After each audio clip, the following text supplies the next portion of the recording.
கல்யாணி, உன் தம்பி அவங்க இருந்து பிரிக்கணுன்ற நினைப்புலாம் எங்களுக்கு கிடையாது. அவன் பண்ணது பெரிய தப்பு. ஆமா மாமா, நான் பண்ணது பெரிய தப்பு தான். நான் இல்லைன்னு சொல்லல. ஆனா அந்த மாதிரி தப்பெல்லாம் இனிமே என் வாழ்க்கையில நான் பண்ணவே மாட்டேன். நான் உங்க காலில் விழுந்து கூட மன்னிப்பு கேட்க தயாரா இருக்கேன். என்ன மன்னிச்சிடுங்க மாமா. மன்னிச்சிடுங்க. கால் எல்லாம் விடாத மாமா, தயவு செஞ்சு என்ன மன்னிச்சிடுங்க மாமா. உங்களை நான் கெஞ்சி கேட்டுக்கிறேன். அதான் இவ்ளோ கெஞ்சுறானே, அத பார்த்து உங்களுக்கு இறக்கமே வரலையா? இது பாரு, உனக்காக நான் இவனை மன்னிக்கிறேன்.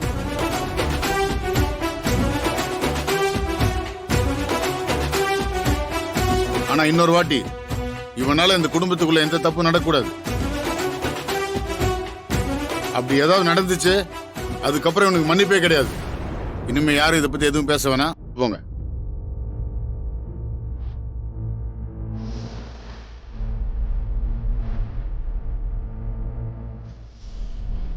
ஏய் கிழவி, கல்ல தூக்கி மண்டையில போடுவேன் நான் சொல்ற. உண்மையிலேயே உன் தலையில கல்ல தூக்கி போடுறேன் பாரு. டேய், அதான் துரை மன்னிச்சிட்டாருல, இன்னுமே எங்கேயே நின்னுட்டு இருக்க? உள்ள வா. எதுக்கு இப்படி ஒரு நாடகத்தை பண்ண சொன்ன? எல்லாம் ஒரு காரணமாதான். உள்ள வா சொல்றேன்.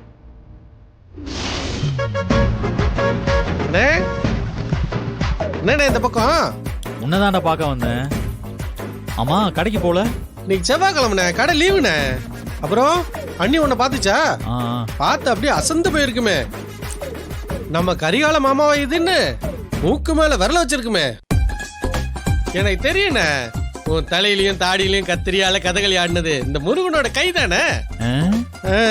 அண்ணே, அண்ணிக்கிட்ட சொன்னியா? எல்லாம் நம்ம தம்பி முருகனோட கைராசி தானே. அண்ணி மயங்கிற அளவுக்கு உன்னை மாத்திருக்கேன். தம்பி ஏதாவது கவனிச்சு விடுன. அது கொஞ்சம் வெயிட்டா இல்ல, செம்ம வெயிட்டாவே கவனிக்கிறேன். என்னண்ணா கவனிக்க சொன்னா அடிக்கிற? உன்னெல்லாம் ஒரு அடிக்கெல்லாம் விடக்கூடாதுடா. என் நிலைமை என்னன்னு தெரியாம உன் இஷ்டத்துக்கு பேசிட்டு இருக்க. எப்படி உன் கை கதகளி ஆனதை பார்த்து அப்படியே வானதி அசந்து போயிட்டாளா? டேய், நான் சும்மா போய் நின்றுதா கூட அவ பாத்துருப்பா. நீ என் தலையில கை வச்சதுனால அவ என் மூஞ்ச பார்க்க கூட சைக்கிள்னு சொல்லிட்டா. என்னென்ன சொல்ற? அப்படியே போக இனிமே முடி வெட்டுவ. நான் ஏன் வெட்ட போறேன்? கோடி ரூபா கொடுத்தாலும் நான் வெட்ட மாட்டேன். என்ன அடி? ஏ கரிகாலா, உனக்கு முடி வெட்டத்துக்கு வேற கடை கிடைக்கல, இவங்க கடையில போய் வெட்டியிருக்க. ஆள பாரியா?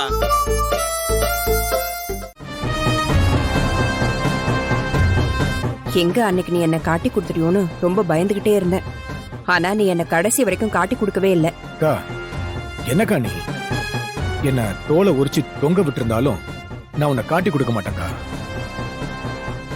உனக்காக நான் என் உயிரையே கொடுப்பேன்க்கா. அப்புறம் கூட பிறந்தோன்றதுக்கு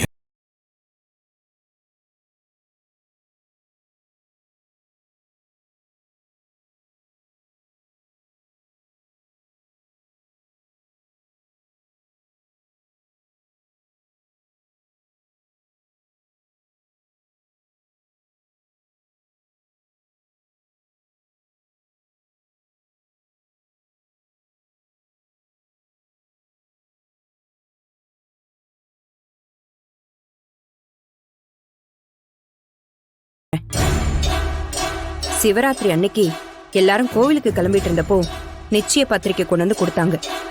அத அருள் வாங்கிட்டு போய் பூஜை ரூம்ல வைக்க போனப்ப பத்திரிக்கை விளக்குல விழுந்து எரிஞ்சிருச்சு.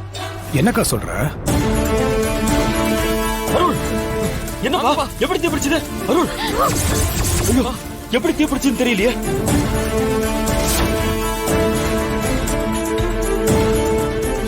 என்னக்கா சொல்ற? ஆமாடா, அது மட்டும் இல்ல, கோவிலுக்கு போனப்போ கோவில்ல இருந்த பெரிய மணி வந்து அருள் மேல விழுந்திருக்கும். ஐயோ, என்னக்கா அது? இப்படி எல்லாம் நடந்ததா? ஆமாண்டா, நல்ல வேளை என் பிள்ளைக்கு எதுவும் ஆகாம எப்படியோ தப்பிச்சிட்டான்.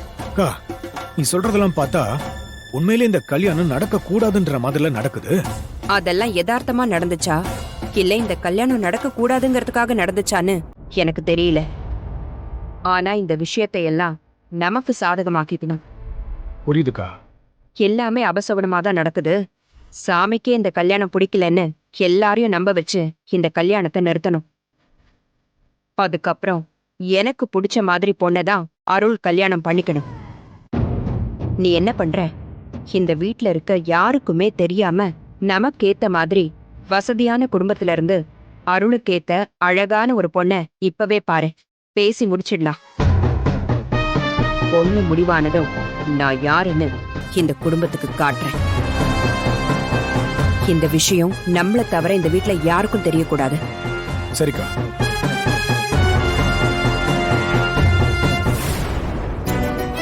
உனக்கு என்ன பிரச்சனை? கடன் பிரச்சனை தானே?